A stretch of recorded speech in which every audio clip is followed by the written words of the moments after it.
In this installment of Spiritual Wisdom, I'm going to be talking about the pagan festival Imbolc.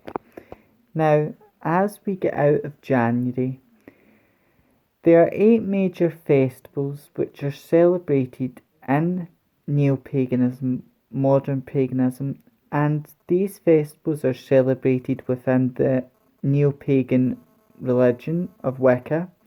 So as Wiccans, we celebrate these festivals as part of our faith.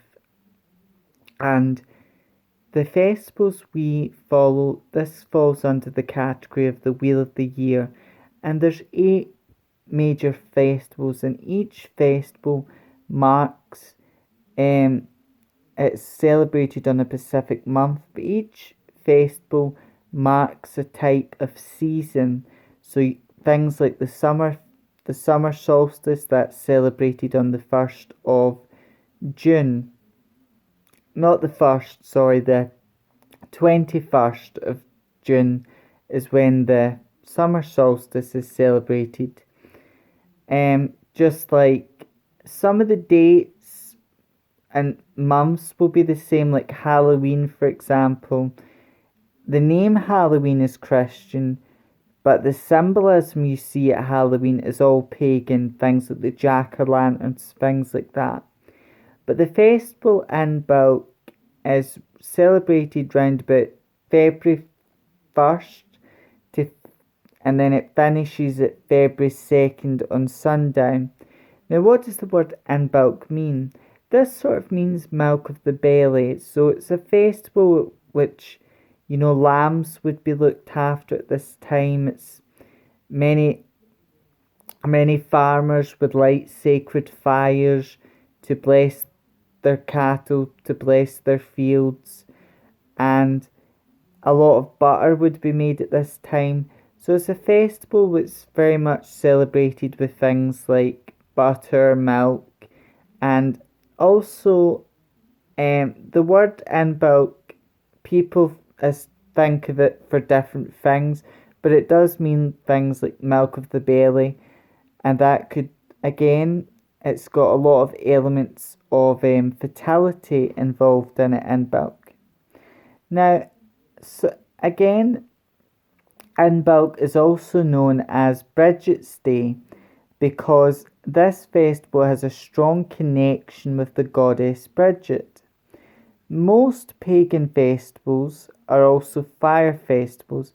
This is sort of the first fire festival of the year.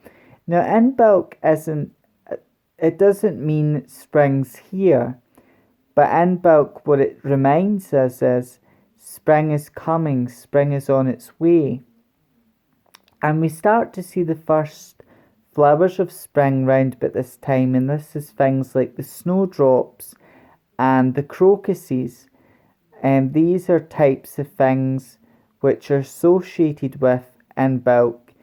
And the goddess Bridget, she is a goddess of many things. She's a healer, she's a poet, she's a musician. And because a lot of the activities are based on fertility, it's also about spring.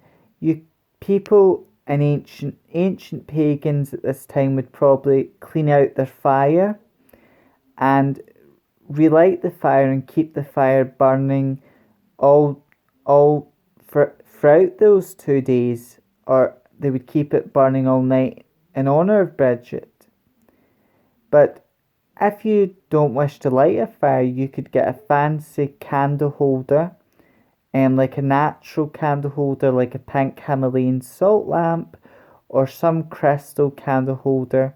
You could clean that, cleanse it spiritually, physically, and then put a new candle in it and charge that candle and keep that candle burning, or keep putting a candle in that candle holder. Because as she has a strong connection to fire as well, Bridget, it's about that. But the festival Imbolc is all about reminding us, and as we celebrate it as pagans, what spring is on the horizon, the wheel is now about to change, and we get warmer. And then after Imbolc, when we get to March, round about March 20th to March 21st, we get into Ostara, which is a festival named after a pagan goddess. And when we look at the three major festivals which are celebrated in the UK, things like Halloween and Christmas, both of those religious festivals have pagan origins. The only thing that's not pagan about them is the name. Whereas when it comes to Easter, not only does this festival have pagan symbols, it's named after a pagan goddess as well. But focusing on Imbolc, this is the main. It's a festival of spring, and it reminds us that spring is now around the corner, and we celebrate the coming of spring, the arrival of it. And to me, that's what Imbolc's about. It's about honouring the goddess Bridget. It's a festival that can be celebrated with milk. People in ancient times may have left things like bread, milk out to the fairies. Now, if you're vegan like me, you can offer things like almond milk to the fairies, and you can offer sweet cakes and things like that, and bread is always something that's been vegan, so you can offer that as well. And even fruit loaf is something you can buy or make, and that's a nice offering for fairies as well. Whatever you offer to fairies, you do want to make sure that it's safe for animals as well, because again, fairies take the offering of that particular. So if you give them a cake or bread, they'll take the energy of that gift, whatever intention you've placed on it, but they'll take the energy of that gift. But of course, the animals which have a connection with faith will eat that physical bread or offering. And fairies don't appreciate chocolate or anything with chocolate in it, because it's not safe for animals. And for me, it's more they prefer things which were traditionally offered to them. But on Imbolc, it's a great time to work with fairies. If you see any snowdrops at this time, bringing them into your house on Imbolc is a good thing. It brings you good luck and prosperity. And it's just a great time to make a Bridget's cross. And if you've heard of Goddess Bridget, or you do want to start working with Goddess Bridget and create a deep relationship with her, this could be a great time to start learning about her and creating an altar for her and learning to work with her. And Imbolc, again, is all about the coming of spring, celebrating that. It's a great time if you've got an old fire or log burner to clean it out. It's also a great time for spring cleaning Imbolc. So it's all about preparing yourself for spring and celebrating the arrival of spring. And that's mainly what I know about Imbolc as well. And I'm going to go into deeper information about Imbolc in other videos. You'll find things like the winter solstice, things like Ostara, and things like Samhain and the summer solstice.